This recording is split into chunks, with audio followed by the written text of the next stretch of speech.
So ಇನ್ನು modern history. So ಏನಪ್ಪ MBBS ಸ್ಟೂಡೆಂಟ್ಸ್ಗಳು history ಬಗ್ಗೆ ಎಲ್ಲ ಹಿಸ್ಟ್ರಿ ಸಬ್ಜೆಕ್ಟ್ನ ಓದ್ತಿದ್ದಾರೆ ಅಂತ ಅನ್ಕೋಬೇಡಿ. ಸೊ ಇಲ್ಲಿಂದು ಜನರಲ್ ಆಗಿ ಅಬ್ರಾಡಿಗೆ ಬಂದಿದ್ದೀವಿ ಅಂದರೆ ಅಥವಾ ಈ ದೇಶದಲ್ಲಿ ಓದ್ತಿದ್ದೀವಿ ಅಂದರೆ ಸ್ವಲ್ಪನಾದ್ರೂ ಈ ದೇಶದ ಬಗ್ಗೆ ನಮ್ಗೆ ನಾಲೆಡ್ಜ್ ಇರಬೇಕು ಅನ್ನೋ ಒಂದು ರೀಸನ್ಗೋಸ್ಕರ ಹಿಸ್ಟ್ರಿ ಕ್ಲಾಸ್ನ ಕೂಡ ಇಟ್ಟಿದ್ದಾರೆ. ಸೊ ಈ ಹಿಸ್ಟ್ರಿ ಕ್ಲಾಸಲ್ಲಿ normal weekly 2 classes history class ಇರುತ್ತೆ. ಈ ಮ್ಯಾಮ್ ಕೂಡ ನಮಗೆ ಪ್ರೆಸೆಂಟೇಷನ್ ಮಾಡೋದಕ್ಕೆ ಹೇಳ್ತಾರೆ, ಲೈಕ್ ಪ್ರೆಸೆಂಟೇಷನ್ ಮಾಡಿ ಸೊ ಹೇಳ್ಬೇಕಾಗುತ್ತೆ ಮ್ಯಾಮಿಗೆ. ಸೊ ಇವರು ಅದ್ರ ಬೇಸಿಸ್ ಮೇಲೆ ಮಾರ್ಕ್ಸ್ ಹಾಕೋತಾರೆ ಪ್ರತಿ ಕ್ಲಾಸಲ್ಲೂ.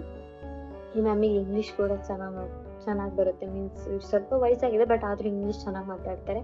ಸೊ ಈ ಕ್ಲಾಸ್ ಹೀಗೆ ಇರುತ್ತೆ. ಸೊ ಇನ್ನು ಉಜ್ಬೇಕ್ ಲ್ಯಾಂಗ್ವೇಜ್ ಕ್ಲಾಸ್ನ ಯಾಕೆ ಇಟ್ಟಿದ್ದಾರೆ ಅಂತ ಹೇಳಿ ಗೊತ್ತಾಗುತ್ತಲ್ವ. ಲೈಕ್ ಇಲ್ಲಿನ ದೇಶದಲ್ಲಿ ಇದ್ದೀವಿ ಅಂದರೆ ಜನಗಳ ಜೊತೆ ಕಮ್ಯುನಿಕೇಷನ್ ಮಾಡೋದಕ್ಕಾಗಿರ್ಬೋದು ಅಥವಾ ಪೇಷಂಟ್ ಜೊತೆ ಕಮ್ಯುನಿಕೇಷನ್ ಮಾಡೋದಕ್ಕಾದ್ರೆ ಈ ದೇಶದ ಲ್ಯಾಂಗ್ವೇಜ್ ಬೇಕು ಅನ್ನೋ ಒಂದು ರೀಸನ್ಗೋಸ್ಕರ ಉಜ್ಬೇಕ್ ಲ್ಯಾಂಗ್ವೇಜ್ ಕ್ಲಾಸ್ ಇಟ್ಟಿದ್ದಾರೆ.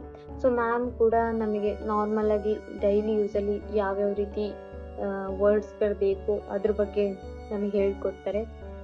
ಸೊ ಈ ಮ್ಯಾಮ್ ಕ್ಲಾಸ್ ಕೂಡ ತುಂಬ ಫ್ರೆಂಡ್ಲಿಯಾಗಿ ಇರುತ್ತೆ. ಬಿಕಾಸ್ ಆನ್ಸರ್ ಹೇಳಿದವ್ರಿಗೆ ಚಾಕ್ಲೇಟ್ ಅಥವಾ ಏನಾದರೂ ಗಿಫ್ಟ್ ಕೊಡೋದು, ಸೊ ಈ ರೀತಿ ಇರುತ್ತೆ. ಸೊ ಇಷ್ಟು ವರ್ಷದಲ್ಲಿ ನಾವು ನೋಡ್ಕೊಂಬಂದಿರೋ ಎಲ್ಲ ನಮ್ಮ ಬ್ಯಾಚ್ಗೆಲ್ಲ ನಿಮ್ಮಂಥ ವರ್ಸ್ಟ್ ಬ್ಯಾಚ್ ಯಾವುದೂ ಇಲ್ಲ, ನಿಮ್ಮಂಥ ವರ್ಸ್ಟ್ ಬ್ಯಾಚ್ ಯಾವುದೂ ಇಲ್ಲ ಅಂತ ಅಂತಿದ್ರು. ಬಟ್ ಈ ಮ್ಯಾಮ್ ನಮ್ಮ ಬಗ್ಗೆ ಹೇಳೋದು ನೋಡಿದ್ರೆ ನಿಮ್ಮಂಥ ಬೆಸ್ಟ್ ಬ್ಯಾಚೇ ಯಾವುದೂ ಇಲ್ಲ ಅನ್ನೋ ಥರ ಹೇಳ್ತಾರೆ. ಸೊ ಅದು ಕೇಳೋದಕ್ಕೆ ತುಂಬ ಖುಷಿ ಆಗುತ್ತೆ. ಸೊ ಈ ರೀತಿ ನಮ್ಮ ಕ್ಲಾಸಸ್ ಎಲ್ಲ ನಡೀತವೆ. ಸೊ ಇವಾಗ ನಮಗೆ ಫಸ್ಟ್ ಸೆಮ್ ಮುಗೀತಾ ಬಂತು. ಇನ್ನು ಮಾರ್ಚ್ 10 ಅಥವಾ 12 ನಮಗೆ ಫಸ್ಟ್ ಸೆಮ್ ಎಕ್ಸಾಮ್ಸ್ಗಳು ಕೂಡ ಇದ್ದಾವೆ.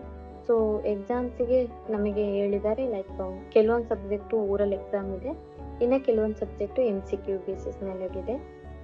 ಸೊ ಈ ರೀತಿ ಎಕ್ಸಾಮ್ ಕೂಡ ಆಗುತ್ತೆ. ಸೊ